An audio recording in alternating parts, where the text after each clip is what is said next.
It'll be 1 to go this time by. Coming to the green, buddy, coming to the green. Let's go get him. Go, go, go, go, go, go, go. Get your motor running. Head out on the highway. Yes, Jeff Armstrong, Griffin Daily News. Carl, just to stay off topic a little bit, can you tell us about the good luck necklace that you got from the kid at the Children's Hospital? Yeah, it's really cool. I still got it on, this necklace here. Dalton, it's a really cool kid. We went to the Aflac Cancer Center at the Children's Hospital in downtown Atlanta. And I mean, I'm sure, you know, as everybody knows, there's a lot of people that give a lot in this sport, and I didn't realize how much Aflac does for all these kids. They don't turn one kid away. They treat everyone regardless of whether they can pay or not.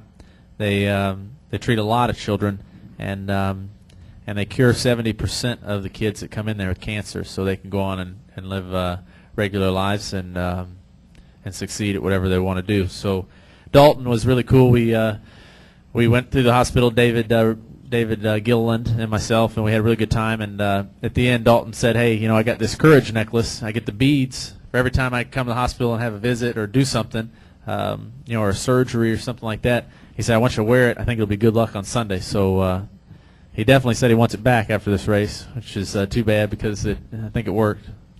All right, we'll go over here to Jerry and then Bob. Jerry Bunkowski, Yahoo Sports. Bob, I don't want to put you on the spot, but did you not have it in your heart to tell Carl that Jimmy was second?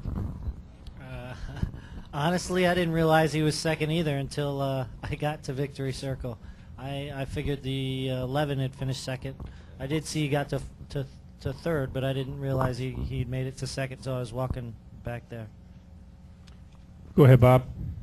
Bob Pockris, NASCAR Scene. For Bob, Chad, is it an easy decision for Chad and Jimmy to take 4 tires there when they're running 8th with 10, 11 laps to go?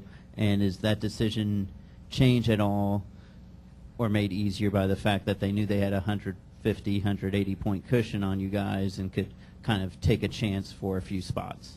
Well, for sure the point cushion allows them to do some things that ordinarily we wouldn't do as crew chiefs, but they really didn't have anything to lose. If no one came in front of them and they were the first ones to come, they had a pretty good feeling that some of the cars behind them would come too. But with single file restart, 4 tires go a long way, obviously. Jenna, do you have a question? Raise your hand. She'll bring you the mic. And then we'll go right here, and then we'll go in the back. Jenna Fryer, AP. Carl, you've got 7 wins. Obviously a great season. If you don't win the championship, will you still be pleased with this season, or will you be really disappointed that you didn't get everything you wanted? I mean, here's the deal. We go out and do the best we can. If we win, 10 races and the championship, it's going to be a spectacular season, and that's what we're focusing on doing right now. So I don't know. We'll just have to see what happens. But one thing I've learned in this sport, and it's really hard to come to grips with, is you don't always get the result you want. You just have to perform the best you can, and if you do that, the result doesn't matter. You can lay your head down at night and feel okay. So I guess we'll see after Homestead. I hope that's not what happens. Do you have a question, Jim? We'll go Jim. We'll go over here, and then we'll go to the back, and then Pockris. Go ahead. Jim Utter, Charlotte Observer, for Carl or Bob or both. Could you talk about when you were coming off pit road with the 48, just kind of what happened in that incident? Did you think it was like dirty pool or just fair game or just circumstances on pit road?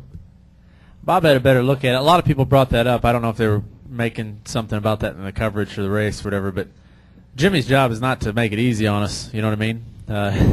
If he was behind us on pit road, I might leave mine hanging out a little farther than normal.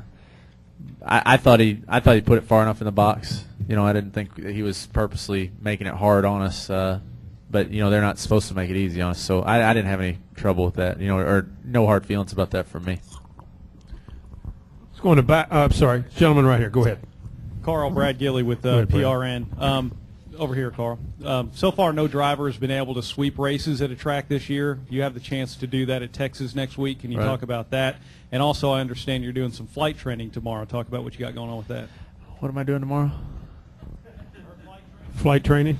Did you know Flight that? training. I don't know. No, I got this aerobatic plane. I've been doing some flight training, but I don't have any schedule for tomorrow. Tomorrow I'm just going to fly. I don't know if I'm going to learn much, but we're going to have a good time with it. Jack's kind of got me screwed up with airplanes, and it's fun. Sure as hell expensive, but it's fun. We have a good time. A driver being somewhat in debt for one passion or another is not a bad thing. Racehorses, airplanes, anything will work. Well, I got this airplane. It's an extra 300, and it'll do a lot more than I will. So that's something I'm real excited about doing this week is going and flying that thing. It's got the smoke system, and it'll do loops and barrel rolls. And my girlfriend actually went with me the other day and hung on for most of it. It was fun. Fiance. Oh, yeah, she's my fiance. That's crazy. Sorry, Kate. I'm sorry. I'm terrible. She'll forgive me. Yeah. So, what's that? Oh, Texas, yeah. See, I love the airplane. Texas is going to be fun. I like racing there. It's a lot like this place. It's fast. It's fun. I'm sure Bob will have a great setup. He does a really good job at these tracks. I feel like he can almost read my mind as far as what I want. And there wouldn't be much better place to double up than Texas. I mean, that's a really great race. Very important at this point in the season to run well there. Go in the back, and then we'll go over to Bob. Go ahead.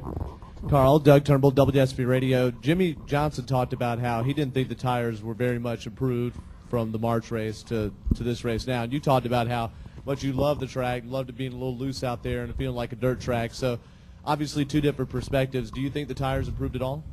I was just glad they didn't screw them up. I thought they were perfect in the spring. So,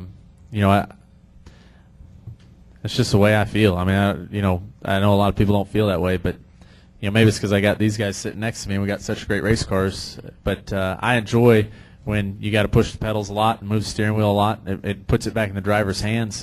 It's literally like a 500-mile Saturday night dirt track race. I mean, you're driving the whole time. That's fun. From Bob and I's point of view, when you have a tire that is so good for a racetrack that you can run it, you can abuse it, and you can run it for a full fuel run and not have any consequence of not having your setup right, it's really doesn't give you much to work with. But the tire that they had here, if you get off a little bit, if you overheat one tire, you're going to have a consequence of really having the car slow down. And that really lets the crew chiefs with the setup and the driver that gives the best input have the best chance. So we'd like to race the tires. We'd like for the tires not to be perfect, which they were good tires, even though that they fell off quite a bit.